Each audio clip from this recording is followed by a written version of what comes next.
So this is the homework portion of following the lecture. You should watch the lecture first, see how Riemann sums work in theory and a few examples, and then give these homework problems a try. Now I'm going to also, in this video, work through two examples, one where you are given the function as an equation in symbolic form, and one where you're given the function as a graph. And we'll see how to work through both of these types of problems when we are looking for the left-hand Riemann sum. Okay, let's go ahead and get started over here. So there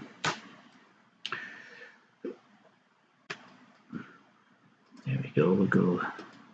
So we're asked to calculate a left Riemann sum for the given function. So that means we're starting with values on the left side of the interval. We're told to round our answer to 4 decimal places, so we'll make sure we do that. And we're using the tabular method. The table should be accurate to at least 5 decimal places, so that allows you to do the rounding to 4 decimal places. Okay, so we are given a function as an equation in symbolic form. So it's 0.4x squared minus 1.5x plus 3. The interval we're given is -2 to 6, and we're told to divide it into 5 rectangles. That's what the n equals 5. So the first thing we're going to do is see what the width of each of these rectangles that we're going to make. We'll also be able to take a look at this as a graph, obviously, with our graphing calculator, but what we will first do is find the width of rectangles, right? Because we're going to get this. So remember the height, this is the function value at a particular, that's going to be the height, and the width is going to be the delta x, how much x changes.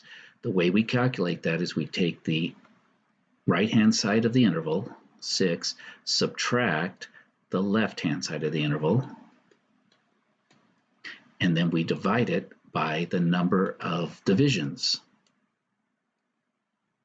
Okay, so this gives us 6 minus -2, so that's 6 plus 2, which is 8 divided by, not 2, 8 divided by 5.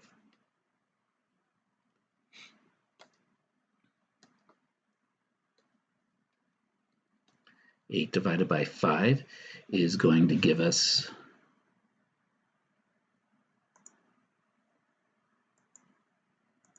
the decimal of 1.6. So we are changing by 1.6. That is our delta x. So we start at the left-hand side. We're going to find what the function value at -2 is. And we're going to multiply that by the amount of change, which is 1.6. We're then going to go 1.6 further, so -2 plus 1.6. That's the next one we're going to look at, times 1.6. And then we're going to go another 1.6, which I'm going to show you an easy way to calculate this with the calculator, times 1.6. And we're getting areas of rectangles. So that's 1, 2, 3. We need 2 more. We need f of this times 1.6. And again, these 1.6s are coming right from here. Remember, we're taking area of this rectangle that we're getting is f of x times delta x. Okay, and then we'll get f of x times 1.6. Now, each of these, what we're doing is we're adding 1.6 to the x value. That's how we get 1.6 further, right? So the best way I found to do that is to go ahead and go to our calculator. Let's put in the function, because it's going to calculate the values for us. So we go to y equals, oh, I've already got it there, but I'm going to clear it out just to show you, because yeah, I practice these a little. We put 0.4 x raised to the second power arrow over to get out of the exponent. We're going to subtract, not the minus. So 1.5 x plus 3. Okay. And then what we're going to do is we're going to go to our table set, and we are going to follow through with this. We're starting at the left-hand side of the interval, which that's why we're doing a left-hand Riemann sum. We're going to start at table start at -2. And then the delta table, delta x, the change in x is going to be the 1.6. That's what we calculated. We're going to have our independent and dependent on auto. And then now we're going to go to the table and watch how the table's going to fill in everything we need. Let's move it over here. Let's see, I thought I had this always in front, so that it should now stay here. Okay, so the first one is f of -2 is 7.6. So f of -2 times 1.6, so that's, there we go, 7.6 times 1.6. And what I start getting here is these are the x values. So I want f of -0.4, then I want f of 1.2, then I want f of 2.8, and then I want f of 4.4. And you see how the last one is 6. So this brings us to the end of our interval. Remember, we don't use that one because that's to the right. That's the right-hand side of the interval. So we're just using the 5 left-hand boxes. So these are all the ones we need. We take the function value. In this case, it's 3.664. And if we come over here, we can make sure we're getting, it's rounding it, but let me just check one thing. Let me go to my mode. And I am in float, so it's giving me all the decimal places. I just want to make sure, because we're going to need to do that. So to go back to table, since it's blue, I go second table. Okay, so these are as accurate as you can get. 7.6,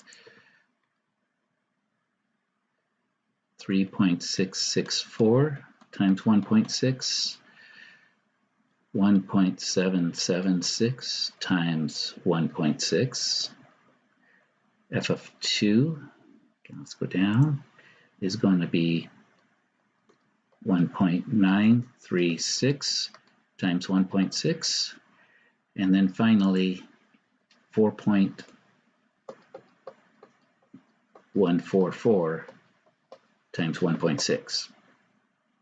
Now the tedious part, we calculate each of these. It gives us the area of that rectangle, right? The height, this is the function height of the function times the width of the function at that box. The height of the function, the width of the function, the height of the function, the width of the function, and so forth. Okay, so I'm going to go to second quit. That takes me back to my main screen. I'm going to clear that out, and we'll just calculate each of these.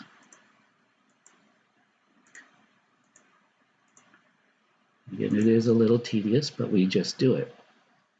12.16, and since we do have it in floating, we're getting all the decimal places that we want. 3.664 times 1.6. I could speed it up, I guess, do some fancy video stuff here, but you can as well. Remember, videos can always be fast forwarded, so if you want to fast forward through this part, you're welcome to do so. But I find sometimes the devil is in the details. So, and if you see me make a mistake and recover from a mistake, oftentimes that is a great learning tool in itself. 1.96, 36. And again, you should be doing this along with me so that You can see if I made any mistakes. And if you just fast forward, you might miss a mistake that I made, right? And then we've got 4.144 times 1.6, which is 6.6304. And now what we do is we add all of these together, right? So it's going to be, we're going to, these are our sums. These are the 5 rectangles we've come up with. We're going to add them all together.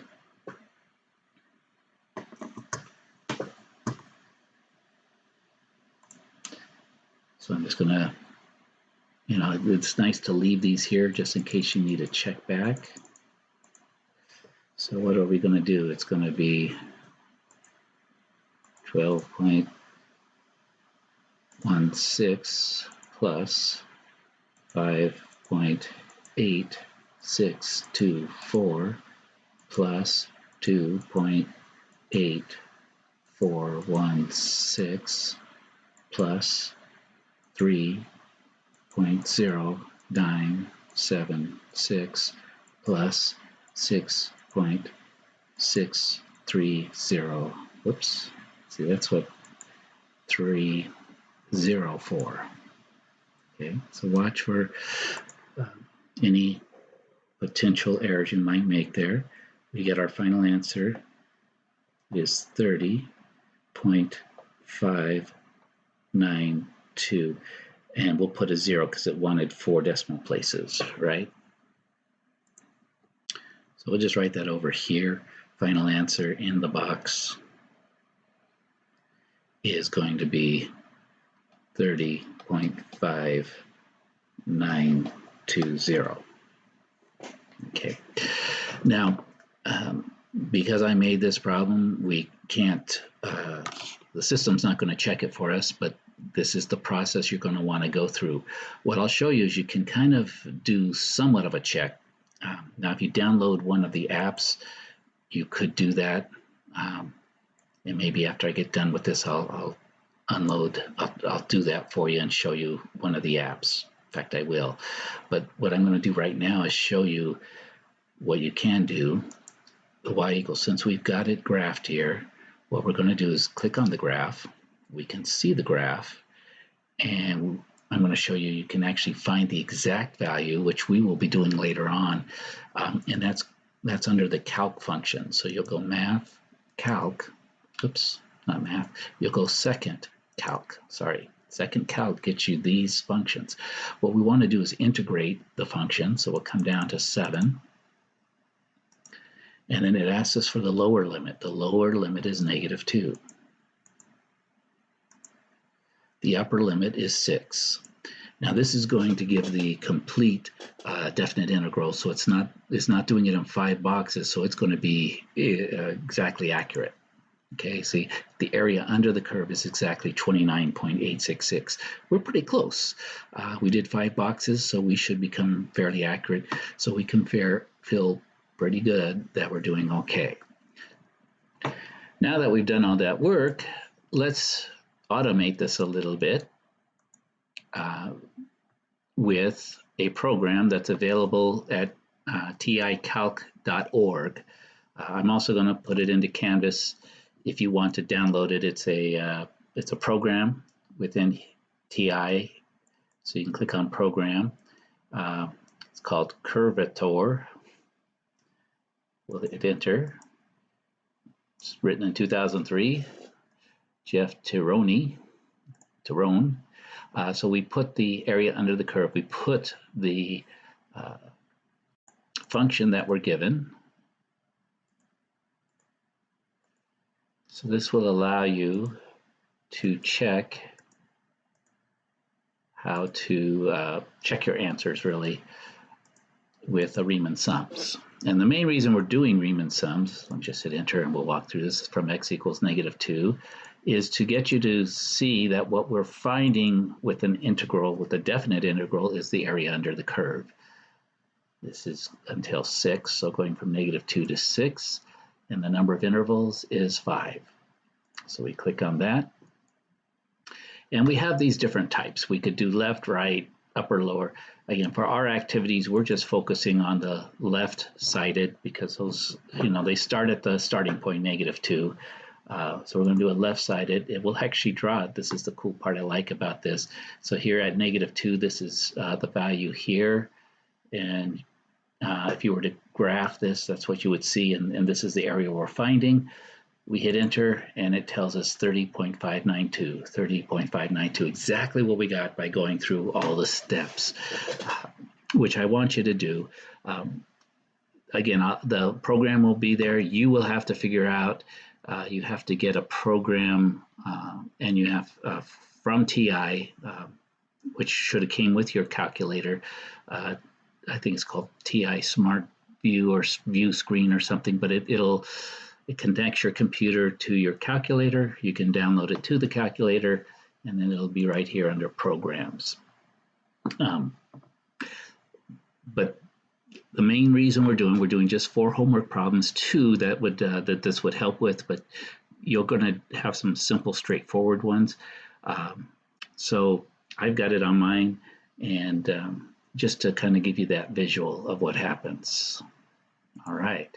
So we've got one more. I'm going to stop here, and then I'll make a new video for the one question that deals, or the questions that deal with, given a graph, how do you find that area? All right, thanks.